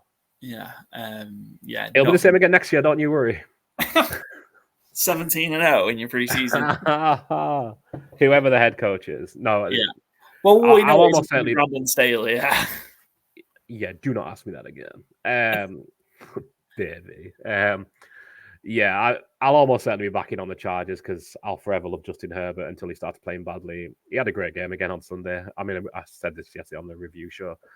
It's not his fault. It's most of a lot of players on that team are not making plays, but Quentin Johnston's drop was one of the worst for a player who really needs some players. I think with Mike Williams out, Josh Palmer out, it was kind of his chance to try and step up a little bit, and it's really not worked for him. It's got to be a big offseason for Quentin Johnston and whoever they get in as head coach. Yeah, he was. They just don't. I don't know if just in the system that they're just not. I don't think they're really playing to his strengths. But yeah, he's not himself. I don't think they are, but I also think it's just when you fail to execute the basics. It's like how much scheming are we going to do for you? When Jalen Guyton's able to do what you're doing. Why do we keep giving rope? I know you were an early draft pick, etc., but it feels like a failure of management rather than a failure of, the coach isn't necessarily going to try and get you involved. This time of year, the coach is trying to win games, not develop players. Yeah, it was. Well, because I had him as he was my number one wide receiver on the board. He was so impressive at TCU, and it wasn't playing with a particular, maybe one of the. It was nice if he was playing with a top tier quarterback either. Yeah. Max Duggan was great. Shared my love for Max Duggan on here. Sadly, he's already not in the league anymore. He was just a monster. But yeah, it's just not translated to the NFL as yet. Maybe it'll click next year. But yeah, if he was, he is a player that I play a lot of dynasty fantasy football. He's a player that's like on my radar. Like try and get him late. For cheap. By managers who are frustrated and just want rid of him, throw a late second round pick maybe and see if they're that off with him that they'll take, anything to get him off the roster or another young wide receiver. Because I think the physical, the burst and the yak is still going to be there. It's just, a new preseason with a new head coach, whether that's a new OC as well, we'll see. I think can only be a good thing. I think it's way too early to say like he's definitely a scrub forever. Like, it's one season, like you said, the ability was there in college, so fingers crossed for him, but a very underwhelming rookie year, certainly, especially when you look at some other receivers. Not all the first round ones necessarily, but Addison's had his moments, Zay Flowers has had a lot of moments. JSN's had more misses than hits, certainly, but he's had moments of his own. And then it just feels like Quentin Johnston's just, all his moments have been low lights. Yeah, and I'm just flipping it to Baltimore. Everything's turning up Ravens at the minute, isn't it? In terms of you just had Burrow go down out for the season. Watson's gone down out for the season. They're a game ahead of half a game ahead of the Browns. You think they've got that division in hand now, given what's happened, and everything's starting to open up for them to, I think, take a grip of this number one seed in the AFC. Yeah, I think it's just again. Keeping themselves on track. Obviously, losing Mark Andrews, we touched on yesterday, is a big one. Isaiah Likely is a good fill-in, but he's not Mark Andrews. And just, keeping Beckham fit, because he went down with a hard hit against the Bengals at the end of the game. I think he's going to be fine for Sunday, but just making sure that, not making sure, as hoping for your best that you keep everyone fit and healthy, I think is their best approach. They have lost a lot of players this year for injury already. Eventually, it does get too thin, but hopefully it doesn't come. I think so. They've got 6 games left. I think even if they went 4-2, because they've got some tough games, the Ravens. Yeah, Chargers could be one, but you've got they've got to go to Jacksonville, they've got to go to San Francisco, and they've still got to play the Dolphins and the Steelers, who are going to be pushing to get a playoff place. Yeah. But if they went 4-2, if they were 12-5, that be enough? Could well be. Obviously, depends how the Chiefs finish. And how the Dolphins finish up, I guess. But it certainly wouldn't rule them out. Yeah, I mean, they've got to play the Dolphins, I guess, that in week 17, so that could potentially decide it. Yeah. But yeah, I mean, the Chiefs, again, I suppose the Chiefs' schedule is pretty light. They've only got the Bills, really. So maybe, let's say they'll lose that. Yeah, maybe it might need 13. 13, 14, yeah. Who knows? But yeah, they're going to be in the mix. And if you think they're the number one seed, you can still get Lamar Jackson, I think, at plus 400 MVP. He's not having a great statistical season, but if the Ravens get him number one seed, I think he's probably not going to be plus 400 at that point. I don't think it should be, but I think it's going to be a straight fight between Jackson and Jalen Hurts. Feels like it could well be. Yeah. I still like Goff at plus 3,500. Just if the Lions push and take that number one seed, it's such a narrative award. Yeah. I still like him as a bet, but I think it's more likely you're right. It's 2-horse race. Yeah, Hurts and Jackson. I don't think it should be, because I don't think either of them have ultimately been the best player. I know it's the most valuable player award, but yeah, I still think you've got CMC, Tyreek Hill, and I still think that I'm three defensive players. I think it's maybe 2 now. I don't think it's 3 anymore. I think you're probably right. Yeah, I think it's TJ Watt and Myles Garrett, and actually, if it was a third one, it'd probably be Max Crosby. But that won't, obviously. That's certainly not happening. Yeah. But I think he would be ahead of Parsons anyway at the minute. Party's been a bit quiet recently, hasn't he, Micah? Although it was all over Bryce Young last week. And he's definitely going to be all over Sam Howell this week. What's the record for play? Is it 6 individual player sacks in a game? Is that the record, or is it 7? I think it's 6. I think Khalil Mack tied it this year for the Chargers against somebody. I can't remember who it was against. I think it's 6. Play the Commanders. It was probably the Commanders. I don't think it was. I was trying to think who it was. It's doing my head in. I think it was the Raiders. I think it was Aiden O'Connell. Yeah. I don't know. Maybe Micah Parsons to get 7 sacks. Anyway, look, we've got a game to talk about. Bears, Vikings. We've touched on that one. Night football. Me and Byron are sticking with the Pastronaut and the Minnesota Vikings. Joe, you've gone for the Chicago Bears. Justin Fields returning, obviously being a big part of that.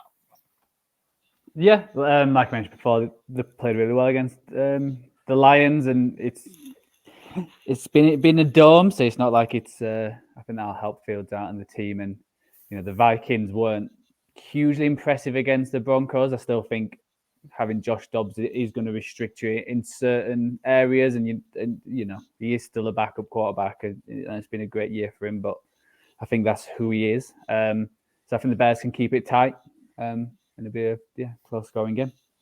Probably don't want to be winning the game though, do the Chicago really? So Carolina keep losing. Yeah, I suppose so. No, they want 1 and 2. They'll trade Fields. That's where they're going with. If Fields keeps looking good, they can trade him for something. They can trade him, yeah, absolutely. Cool, right. So look, before we sign off, we didn't touch it too much, but we've got 2 Fantasy Game Day games this week. We've got the Thanksgiving and Black Friday one, which is a special one, which has got a little bit of a bonus to it as well, which is pretty cool. So usual format, £7.50 entry. Go put your teams in based on the 4 games, and the winner will only obviously get however much is in the prize pot, or they cut the prize pot, but they will also get to choose where a £50 charity donation goes. So from the guys at Fantasy Gameday are going to be doing a charity donation to whoever the winner chooses, to the charity they're choosing. I think they might have stolen that idea from somewhere. Maybe not. I'll ask you. But yeah, so pretty cool. Charity is a big part, one of the pillars that the Fantasy Game Day guys want to get involved in. So pretty cool. Go support them. So yeah, go download the app, Fantasy Game Day. You can get it from your Google Play Store, your Apple App Store, Fantasy Game Day app. If you register using promo code COVER, all in capital letters, Charlie, Oscar, Victor, Echo, Romeo, you can get a free game after your first entry. So in essence, it's 2 for 1. Make sure you download it, use the code, and then actually submit a lineup, because that's when you get your free one. We've got a few people that have downloaded the app, registered using the promo code, and not submitted a lineup. Well, you're missing out on your free game. You only get that once you've entered. So make sure you do, and you get to you could use your free pick this week. You've got the Thanksgiving game and then the game on Sunday as well. It's for 18 years and above.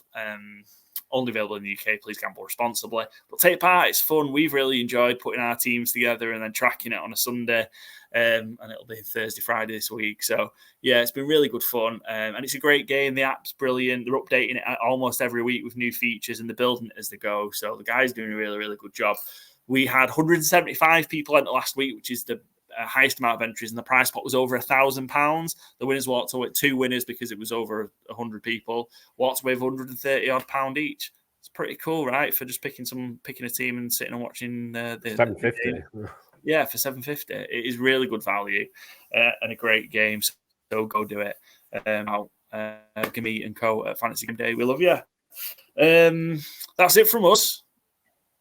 I tell you, there's one thing I wanted. Did that whole Fantasy Game Day promo because I wanted from each of you give me one Fantasy Game Day player from each of the Thanksgiving games and the Black Friday games. Joe, you go first. Packers, Lions. Who's the one you should take? Let's go Montgomery. Byron for you. Packers, Lions. If Joe's got Montgomery, I'll go Jameer Gibbs. I think they're both got slack on the ground. He's rolling, yeah. Loving Jameer Gibbs in my fantasy team at the minute. It's brilliant. Cowboys, Commanders, Byron? We'll go Scary Terry McLaurin. Oh, nice. Give the Commanders some love. Well, they're covering the spread, so I've got to get some points somewhere. Yeah. Really good value, 3,600. So good to build your lineup. You know, we've got some value there you could potentially spend elsewhere. Joe, Cowboys, Commanders? I'll go Ferguson. He seems to be getting a lot of touchdowns. So. Cheeky boy, yeah. When we had Ferguson in our line last week, and when Prescott hit the pass to Shoemaker, I was like, Ferguson scored. No, he hasn't. Shoemaker. Yeah, frustrating. Yeah. And then Joe, let you go first. Niners, Seahawks. I've already gone for a tight end, so I can't go kill as well. I think you've got to put McCaffrey with the injuries, some of the running backs. I think McCaffrey is probably the number one running back from that game. Yeah, from that slate, actually. So. Yeah, McCaffrey, 8,600, so you can take up a lot of your budget. Byron? Well, we don't have a quarterback yet, so we've got to go Brock Purdy. Perfect last week. Joined Steve Young and Joe Montana as 49ers quarterbacks to have a perfect QBR rating. 6,400 for Purdy. And then finishes off, Joe, Dolphins, Jets. Who would I go there? I think if Hill's playing, I think Hill's one of them players who's going to get around the 100-yard mark no matter who he plays. So probably Hill. Yeah, Tyreek Hill seems to play. It was his press conference in a media conference the other day saying that the only thing he can't do is play video games and specifically Fortnite, which he was very sad about with his hand injury. But apparently, good news for his wife. He was saying.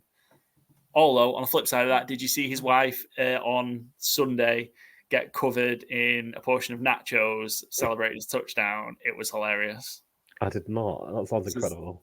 The guy behind her, in the seat behind her, like standing up because the touchdown comes. She then like flings her hands up in the air because Tyreek scored the touchdown. She knocks the nachos out of his hand and all the cheese sauce and everything is just all over her. It's a really funny clip if you can go find it. Sorry, Mrs. Tyreek Hill. But it was funny. She was so pissed off. That was her fault. Yeah, I mean, it was just not. To be fair, it was a bit fast and loose with the nachos as well. Like there was a lot of overhang there. I would be devastated if I lost all my nachos. You know what I mean? I imagine they were pretty expensive as well. Yeah, exactly. Yeah. Is that the new Vin Diesel one, by the way? We've had Fast and the Furious, now we've got Fast and Loose with the nachos. Yeah. Might be a bit of a cheesy one. Oh. Right, and on that note, Byron, Dolphins Jets, it's your fantasy game day pick. Well, whenever A-Chan's out, I always say Raheem is Moss starts, so got to be. Back to back stinkers there. Right, thanks for that. Right, I'm going to hand over to me and our guest for the FourFold challenge. We've got Justin, who's going to join us. I'll give him the big intro when we start the next segment. So, gents, enjoy Thanksgiving. Have a great one, Byron. Some time with family, all that jazz. Enjoy it, and we'll catch you next week for the review. But here's me with our guest for the FourFold challenge, Justin. Cheers. We carry on with our Week 12 Picks and Preview episode with our guest picker segment. And we've got our 12th guest of the season. We've got Justin Bauerle. Justin, Thank you ever so much for coming on to Good Teams Win Great Teams cover. A pleasure to have you. We're going to talk a little bit of fantasy football, as that's your area of expertise. We're going to talk a little bit about your Indianapolis Colts, a little bit of news the last couple of days about the Colts, and we'll get your view on the season so far. And of course, you're going to take part in our FourFold challenge. So we'll hear your favorite underdog over and under for week 12 in the NFL. But our guest picker segment is brought to you by Fantasy Gameday. Fantasy Gameday, the daily fantasy app and game available here in the UK. Started this season, and the guys are getting bigger and better every single week. We had our first prize pot of over £1,000 in week 11, and the guys come to you this week with not one game but two. We've got a special Thanksgiving edition of Fantasy Game Day along with the usual Sunday Stars game. So go and get your lineups in. Go download the app now. You can get it from your Apple App Store, your Google Play Store, wherever you get your apps from. Download and register using promo code COVER, all in capital letters, and you will get a free play after your first entry. So it's a 2-for-1 deal. Sign up, put your first team in, and then you'll get a free play credited to your account. Winners are walking away with over £100 at the moment, and we're getting close to 200 entrants a week. It's only going to get bigger. It's only going to get better. There's going to be more and more cash prizes available. So go sign up and get involved now. Must be 18 years or over. It's only available in the UK. And as always, please gamble responsibly. Justin, thanks for hanging on during the promo. Welcome to Good Teams and Great Teams cover. First of all, how are you doing? I'm doing great. Over here in the US, it's about to be Thanksgiving. So, yeah, I've been cleaning and cooking and doing all the things over the last couple days, really. So, yeah, a lot going on. Busy time. And, starting to getting to, as some people would say, the most wonderful time of the year, the festive season. A quick question. Look, we don't have Thanksgiving over here, of course, but what's tomorrow going to look like for you then in terms of how are you going to spend the day? So I'm a cook at heart. I went to culinary school, so like this is my Super Bowl every year, Thanksgiving. So I'm doing some. We've got our chicken breasts are getting sous vide. Our legs are getting confit and duck fat. I've got, the potatoes, the cranberry sauce, the dressing / stuffing, whichever one you want to call it. We've got corn casserole, spinach souffle, candied yams, all of the things. So I've got one question. Like, can I come for Thanksgiving? I mean, if somehow you can make it here by say 5 p.m. Eastern time tomorrow, then you got about 24 hours to get here. I can make that. Yeah, it sounds absolutely wonderful. I have a very happy Thanksgiving, and of course, a huge part of Thanksgiving is football. Right, we've got the three games. We've got the your usual Detroit home game, your usual Dallas home game, and then we've got the Niners Seahawks to finish things off, and we've got college football as well. So yeah, huge day of football, and what a great day. I'll certainly be enjoying it after I finish work tomorrow here in the UK. I'll be sat on that couch. I've got a giant turkey leg to cook, to get involved. So we'll make it kind of like Thanksgiving in the US a little bit here in the north of England. Justin, I think obviously you've got we talked a little bit in the intro there that kind of fantasy football is your area of expertise, but I understand that's not the only kind of content you're involved in. Is that right? I mean, so my main podcast, YouTube show, whatever, it's called Once Upon a Sunday Fantasy Football Podcast. That's OUSFF Pod. YouTube, Instagram, Twitter, all of X, whatever you want to call it, all the things. That's my main content. We do 3 shows a week. Tuesday waiver show that's live on at noon Eastern time. We do a what is that, 5 GMT? Something like that. Yeah. I think it's 5. Eastern 5, yeah. So we've got that. We've Wednesday nights we do at 8 p.m. Eastern, so in the middle of the night for you. That's our weekly start sit show. So I'm going to be recording that here soon, probably. And then Fridays we do a Dynasty Friday. So if you're into Dynasty fantasy football, that's your show. That's where we try to help you build a very strong Dynasty team week in and week out. So I do that. I do the producing, the social media, all of the things. And then I do a Marvel podcast. I watch everything in chronological order. and just talk about it. So that's fun. That's called the Marvel Timeline Rewatch. And then I produce my wife's mental health podcast. I help produce my parents' board game podcast. If I can make a living out of this, I would, but I haven't yet. So we're getting there. It's coming though. You've got your hands in, hands in many jars, so to speak. Yeah, a lot going on, but yeah, really cool, good stuff.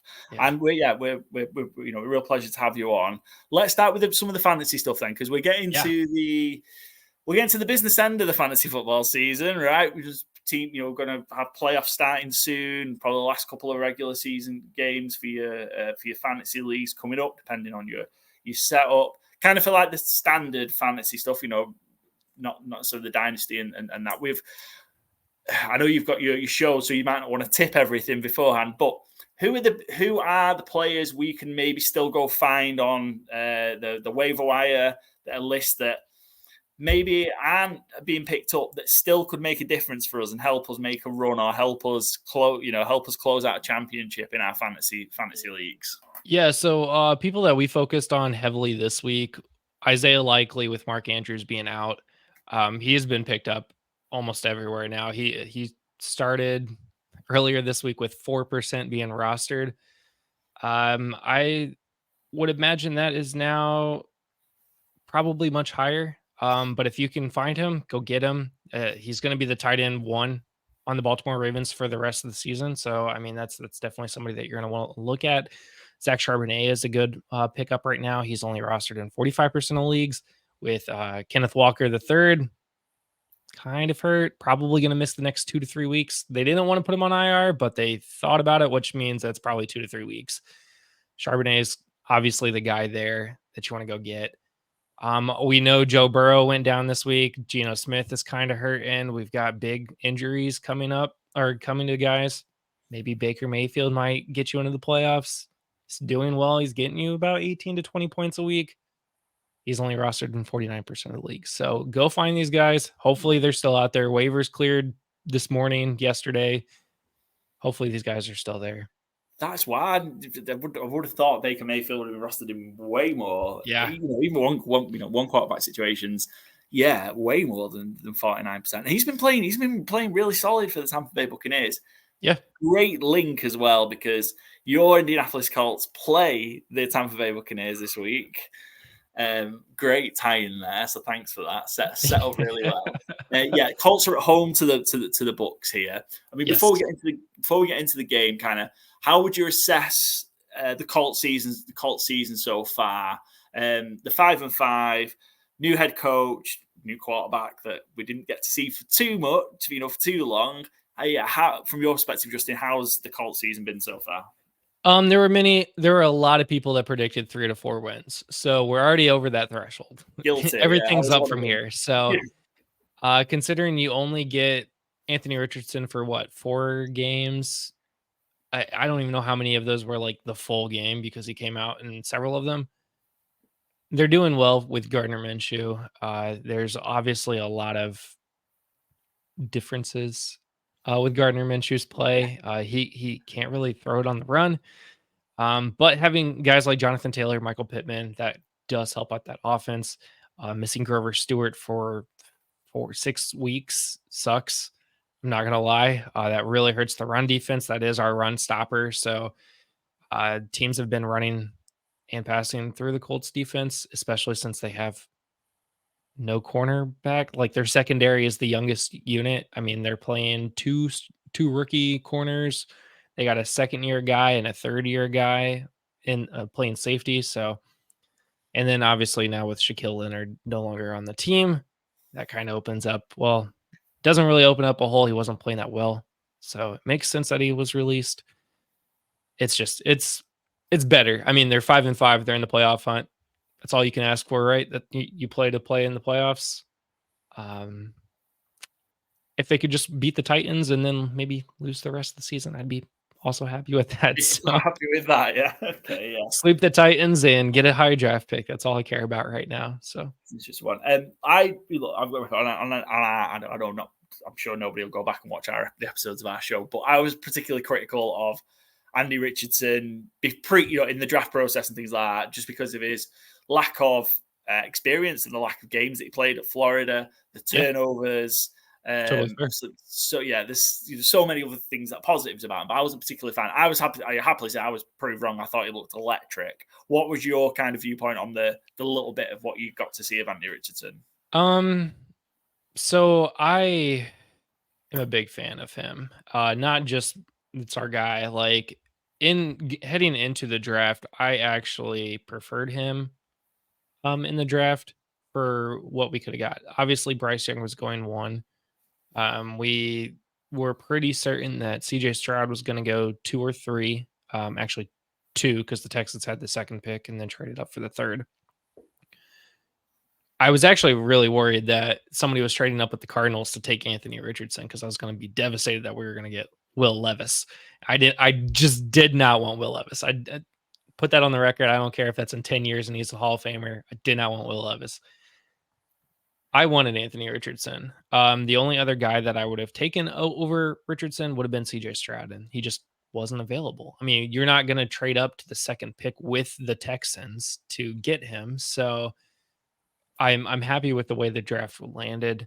That I think that style of play is going to just increase in the NFL. And somebody with Shane Steichen, who's played, he's coached some of the big names, Phillip Rivers, who used to be a Colt. He's done Jalen Hurts. Look what he did with Jalen Hurts. I mean, that's all I got to say there. So having somebody that is like Anthony Richardson is an absolute freak is great. I saw him at the Combine. With the Combine being here in Indianapolis, we got to go. And I was like, oh, yeah, okay, so I'm all in on CJ Stroud. Here we go. Let's watch this. And Anthony Richardson comes out of the tunnel. I'm just like, hold on. Who do you see him compared to like everyone? Like, he is a freak. And then you see him do the high jump where he breaks records. He doesn't even run straight, breaks the record for the 40 with quarterbacks. He's bombing it 60, 70 yards. I'm like, I at that point, I was like, I'm all in. Just give me Anthony Richardson at this point. Yeah, and it seems to have worked out. And I think I think Shane Steichen's been really, really impressive so far, as well as in his first go being a head coach. And I think Indy are going to be set up, really well. They went down the veteran quarterback route, didn't they, with Rivers, Carson Wentz, and Matt Ryan over the last few seasons, and that didn't really work out. So went the draft through, and they seem to have found their guy now. Yeah, and then you draft a 20-year-old, so it's hopefully you have him for 20 years. I mean, you can only hope. So yeah, I think Josh Downs as well has been really impressive. I think kind of he's got going. He looks like a steal, absolute steal in the 3rd round. I cannot believe how well he is doing. It's just incredible. And especially when you look at some of the other receivers, and I think probably one that sticks out over in the FC is kind of Quinton Johnson out of TCU. Seems a bit bust, too early for a bust, but yeah, he's not really translated to the NFL. But yeah, to get Josh Downs, I think it was pick 79 out of North Carolina. Yeah, he looks incredible. Yeah. He's the closest thing I think that the Colts have to T.Y. Hilton, who was a similar mindset, straight down the field, just burn everybody, catch crazy balls. I mean, over there in Germany, he basically caught a game winner to continue a drive so that the Patriots couldn't get the ball back really with enough time to win it. He is an absolutely incredible wide receiver. Yeah, I think they're set up pretty well in Steichen. I think it's just the time they need now. You mentioned it about obviously Shaq Leonard was waived Tuesday. We on Wednesday? Was it yesterday? It was yesterday. It was yesterday. Yeah. Okay, what's your kind of initial thoughts and reaction to that? Because I think obviously he's maybe influence on the field diminishing, but certainly a leader in the locker room. Definitely a leader in the locker room. When the news was broken, he was actually passing out turkeys in the community with Kenny Moore, and he continued to help pass them out and stuff as the news broke and stuff. But he apparently found out Friday or Monday, which is a bummer. I mean, to find out the day before, obviously. I mean, I guess I'd rather know before than seeing it on Twitter. But it does suck. 4-time All-Pro is first 4 seasons of the NFL. Incredible guy, just 2 back surgeries last year, kind of really derailed his career. He could get on the field, but he wasn't making the most of it in the Patriots game. I mean, he misses 2 huge tackles that turn into like 20+ yard gains on running plays and passing plays. It wasn't working out. And at a certain point, you just got to cut your loss. I think most of us are sad for the human that was cut, but not really upset with the player that was cut.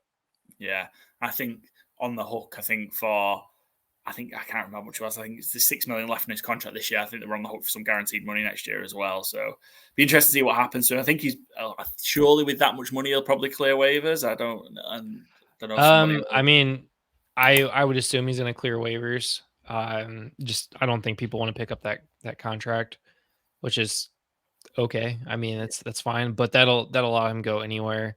You could kind of get the sense from the Colts locker room, I felt like on Monday, that they kind of knew.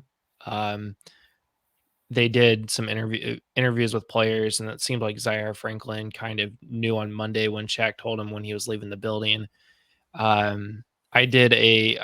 was part of a media availability for 2 players, Blake Freeland and EJ Speed, another one of the linebackers. And I don't know if you watched his podcast with Zaire Franklin, The Trenches, but he's usually very lively, very outgoing. And when we were asking him questions on Monday, he was very reserved, very like just not with it. Like he just heard the worst news of his life. And anytime like we brought up Shaquille Leonard, he kind of just thanked Shaquille like 3 or 4 times each time we did that. And I'm like, yeah, somebody knew on Monday. Yeah.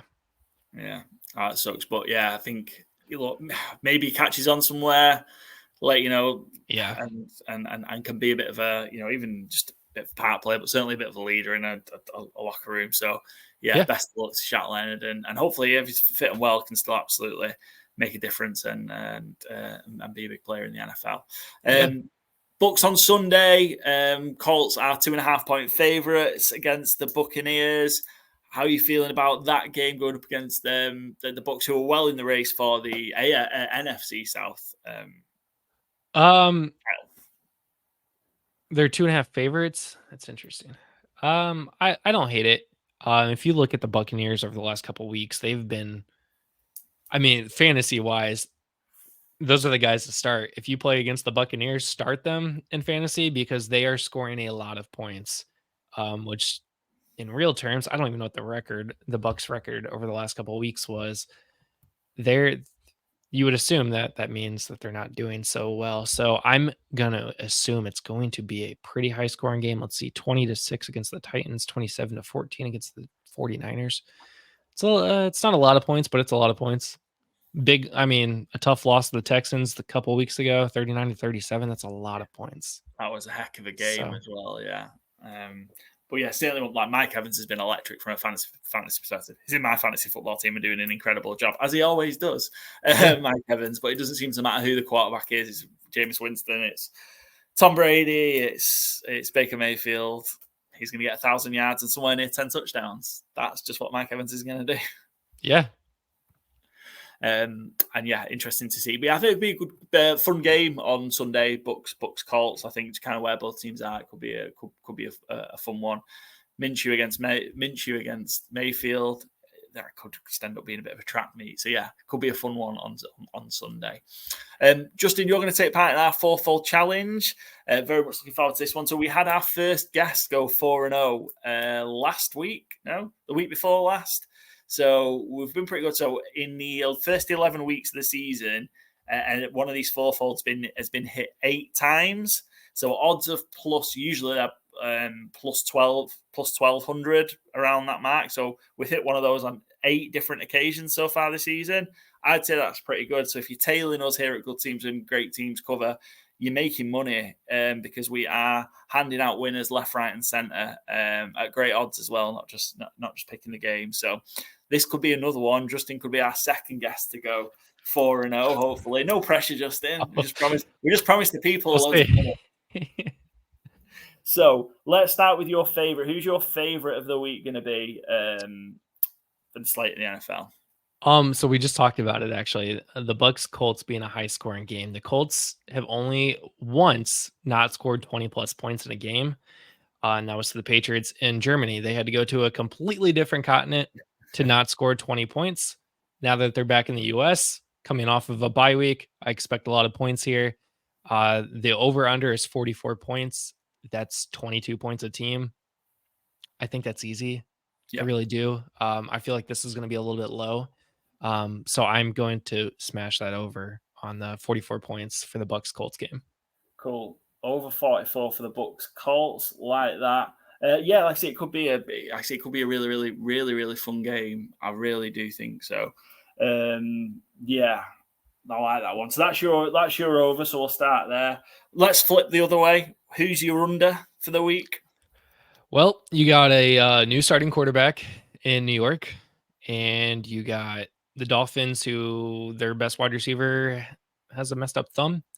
I'm actually going to go the under on the Dolphins Jets, under 41 points.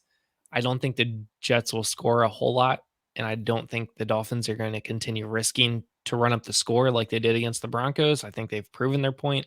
So I'm going to go under 41 for Dolphins Jets. Yeah, under 41. So the first Black Friday, first NFL Black Friday. Yeah, and that's the other thing. It's not a Sunday game. It's a prime time, weird time slot game where you never know what's going to happen. We see Thursday night football games be super low scoring all the time.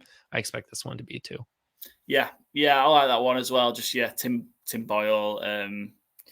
Yeah, I always gets brought up. He started 3 games for the Lions in 2021, and we've seen then just whenever he's going to start a game, is that college record of his gets brought up, and yeah, it's not good. So especially that Dolphins defense has just started to make some noise, I think, as well. Jalen Ramsey's back. It's going to be a rough old afternoon. It's going to be a lot of interceptions for Tim Boyle this week. I'm just going to call it.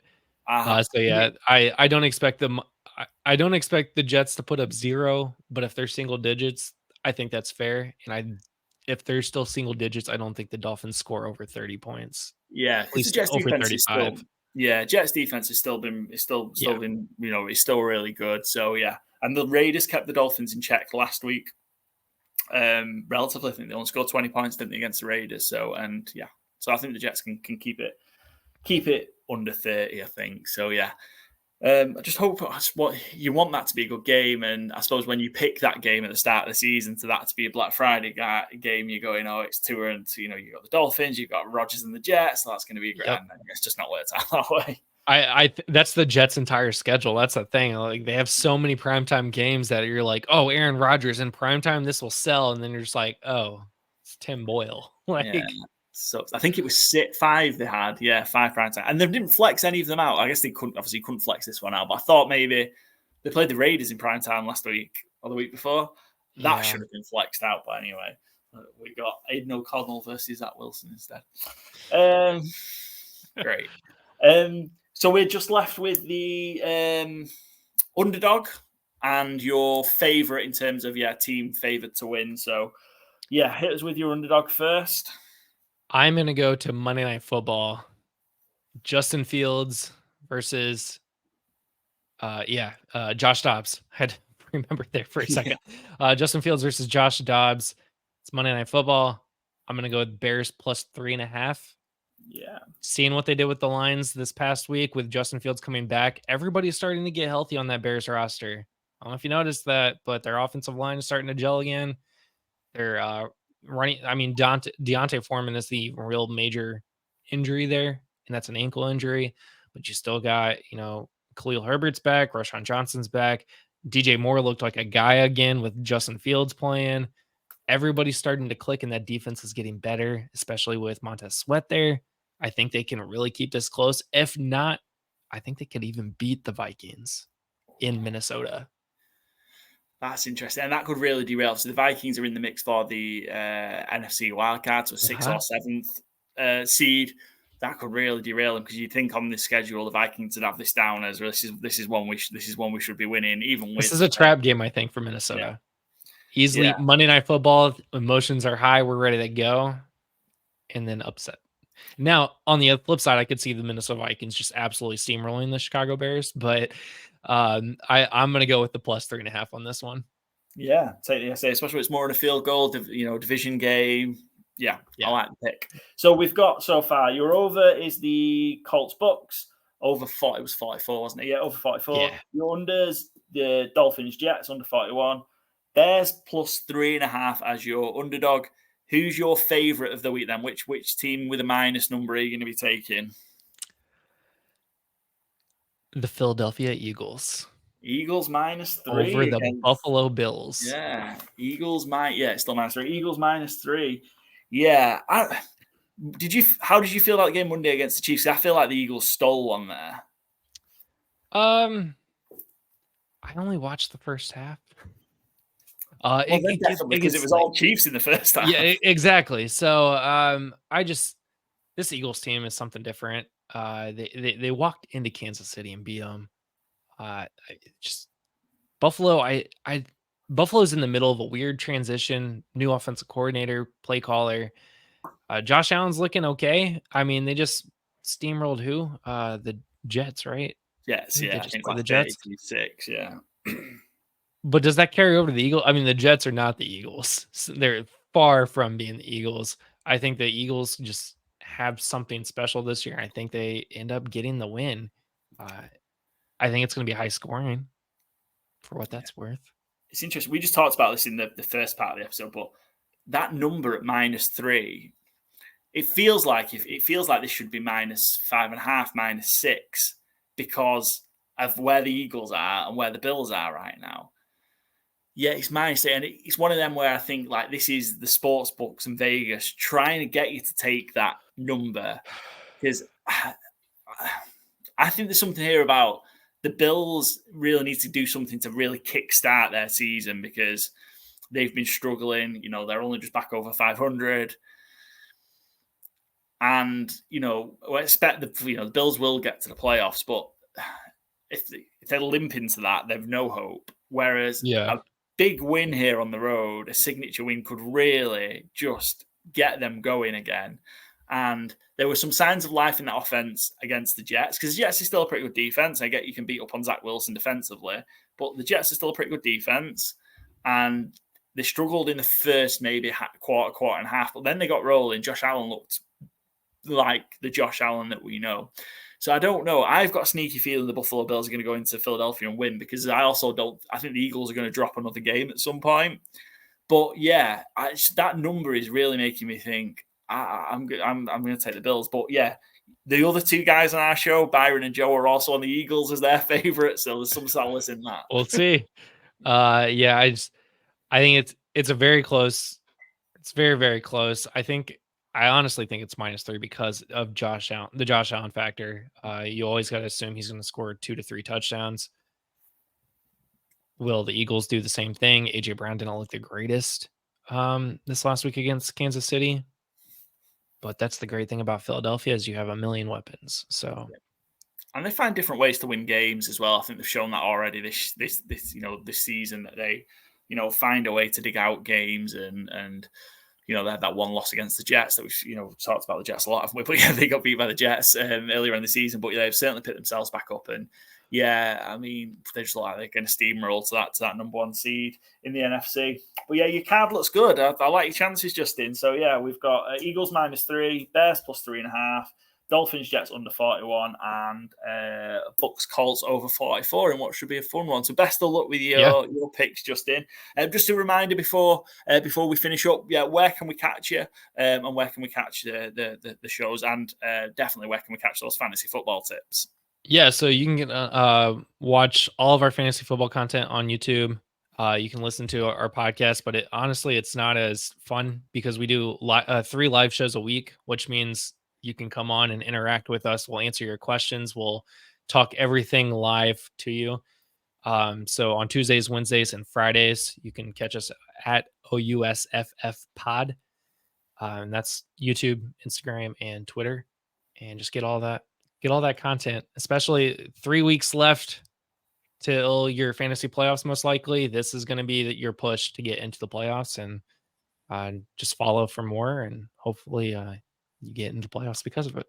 Yeah, absolutely. Yeah, some sharp tips from Justin and co for sure. Justin, it's been a pleasure. I'll make sure we'll put all the links to the fantasy side of things. We'll get you the Marvel timeline rewatch on there as well. So anybody who's interested in that as well, go give Justin a follow and watch the content. It's been a pleasure having you on. That brings us to the end of our episode for our Week 12 picks and preview. So all there is to say is happy Thanksgiving to everybody there that's going to be celebrating. Enjoy the games on Thursday and, of course, the usual slate on Sunday. We'll be back next week on Tuesday with our Week 12 review episode. In the meantime, make sure you follow us on Spotify at Good Teams and Great Teams Cover. You'll be notified of new episodes, and give us a follow on our Twitter or X, Instagram, YouTube, and our new TikTok account. And you can find all of those at GTW_GTC. We'll have Charlie the dog making a treble Thanksgiving pick this week. Yeah, Justin, we have a dog that makes game picks. Nice. He's not doing so hot, but that could turn around. That can turn around. I have faith in Charlie. Maybe Thanksgiving's the day to start the comeback. But yeah, thanks ever so much, Justin, and we'll catch everyone next time on Good Teams and Great Teams Cover.